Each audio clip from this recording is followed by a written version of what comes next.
Maureen McCormick started experimenting sexually with her TV brother Barry Williams. At just 14 and by 16 was already trading sex for drugs in the seedy underbelly of Hollywood. If there was coke, I had to stay up and do every last flake, even if it meant going without sleep for days. Nothing else mattered. That's the exact word of our American sweetheart Maureen McCormick as she traded herself for drugs and allowed herself to be videotaped naked in exchange for it. In fact, her life was so wild that even the most scandalous rumors about her, like the alleged lesbian affair with her TV sister pale, in comparison to the other things we will share in this video. This is the untold, crazy sex life of Maureen McCormick. I desperately wanted to shed the Marsha Brady image, Maureen admitted. I was tired of being seen as the goody two-shoes teenager. I wanted to be wild, to be free, and wild she became.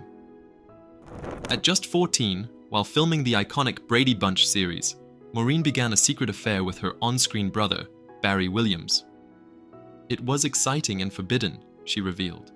We'd sneak around on set, stealing kisses in between takes. It felt like we were really living out the forbidden love story of Greg and Marsha. But their teenage romance was just the beginning of Maureen's sexual awakening. As her drug addiction spiraled, she found herself entangled in a dark world of sex, drugs, and desperation. I was so lost, she confessed. I traded my body for cocaine, allowing myself to be used and abused in the most degrading ways imaginable. One particularly harrowing incident involved a powerful Hollywood producer. Maureen, desperate for her next fix, found herself at his mercy. He promised me a role in his new movie if I slept with him, she recalled, her voice trembling. I felt trapped, disgusted with myself, but I did it. And then he didn't even give me the part. But even in the darkest depths of her addiction, Maureen's undeniable beauty and charisma shone through. She became a fixture in the Hollywood party scene, attracting the attention of some of the biggest names in the industry. I was invited to all the hottest parties, she said. I met everyone from Sammy Davis Jr. to Steven Spielberg, but I was always high, always searching for the next high. Her addiction led her to some truly shocking situations. One night, at the Playboy Mansion, she met an older man who offered her drugs in exchange for allowing him to film her naked.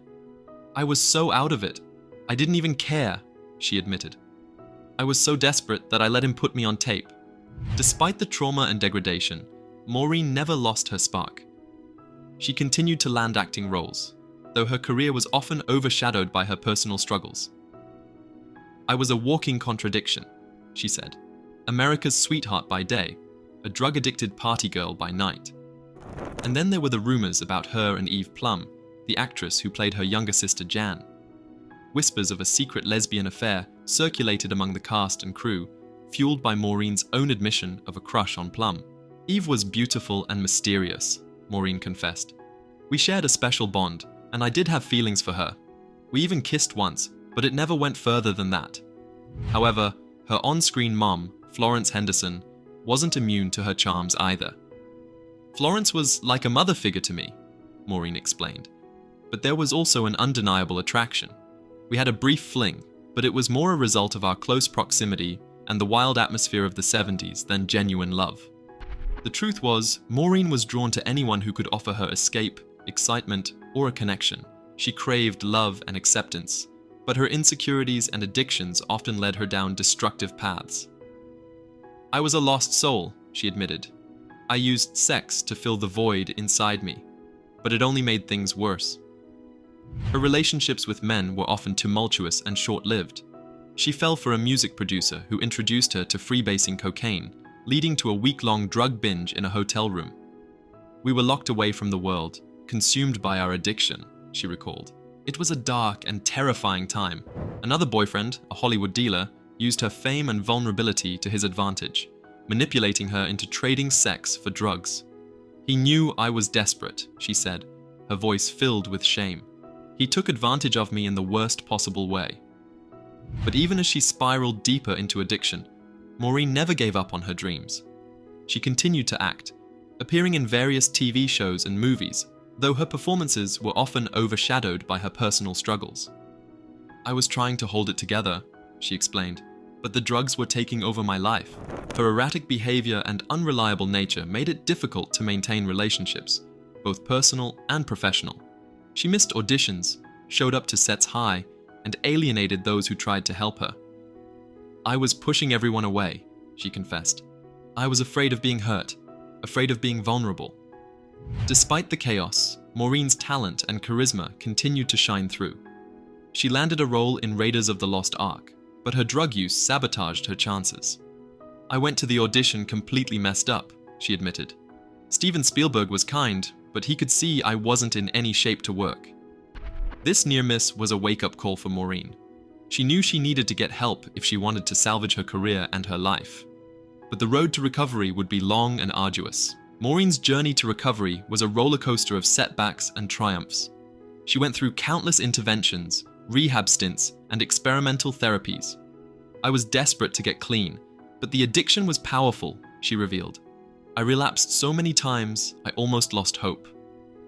One particularly damaging experience involved a controversial psychiatrist, Eugene Landy, who had also treated Brian Wilson of the Beach Boys. Landy's unorthodox methods, which included controlling Maureen's every move and isolating her from her loved ones, only exacerbated her problems. "He was supposed to be helping me, but he was just making things worse," she said. "I felt like a prisoner in my own life." But even in her darkest moments, Maureen never completely gave up. She found solace in her faith, turning to God for strength and guidance. "I prayed for a miracle," she confessed. "I knew I couldn't do it alone." And slowly, with the support of her family and friends, Maureen began to heal. She finally broke free from Landy's control and found a therapist who helped her confront her underlying issues. "I had to face my demons," she explained. "I had to understand why I was so self-destructive." A turning point came when she met Michael Cummings, the man who would become her husband. His unwavering love and support gave her the stability she desperately needed. "Michael saved my life," she said, her eyes filled with gratitude. "He believed in me when no one else did." Their marriage in 1985 marked a new chapter in Maureen's life. She finally found the love and acceptance she had been searching for, and with it, the strength to stay sober. With her husband's help, Maureen finally found the strength to confront her demons. She entered rehab again, this time with a renewed determination to get clean. And she succeeded. "It was the hardest thing I've ever done," she admitted. "But I finally found peace and serenity." Motherhood also played a crucial role in her recovery. In 1989, she gave birth to her daughter, Natalie. "Becoming a mother changed everything," she said. "I finally had something to live for, someone to be responsible for." Maureen's recovery wasn't without its challenges. She battled depression and anxiety, and even struggled with Prozac addiction for a time. But with the help of therapy, medication, and the support of her loved ones, she managed to stay sober. "It's an ongoing process," she explained, "but I'm committed to staying healthy and happy for my family and myself." Maureen's story is a testament to the resilience of the human spirit. Despite the trauma, addiction, and heartbreak, she found the strength to overcome her demons and create a fulfilling life for herself. "I'm not proud of my past," she admitted, "but I'm grateful for the lessons I've learned. I'm a survivor." Today, Maureen is an advocate for mental health awareness and addiction recovery. She shares her story openly and honestly, hoping to inspire others who are struggling. "I want people to know that there is hope," she said. "Recovery is possible. You can overcome anything with the right support and determination." Maureen's openness about her past struggles resonated with many. She became a sought-after speaker and author, sharing her story of redemption and inspiring others to overcome their own challenges. "I realized that my experiences could help others," she said. "By sharing my story, I could offer hope and encouragement." She was no longer just Marsha Brady, the perfect teenager. She was a survivor, a woman who had overcome adversity and emerged stronger than ever. "I finally felt free," she said. "I had shed the shame and guilt that had haunted me for so long."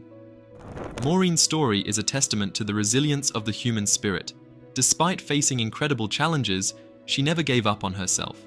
She found love, forgiveness, and ultimately, redemption. "I'm grateful for every step of my journey," she said. "It's made me who I am today." Today, Maureen continues to inspire others with her story of hope and healing.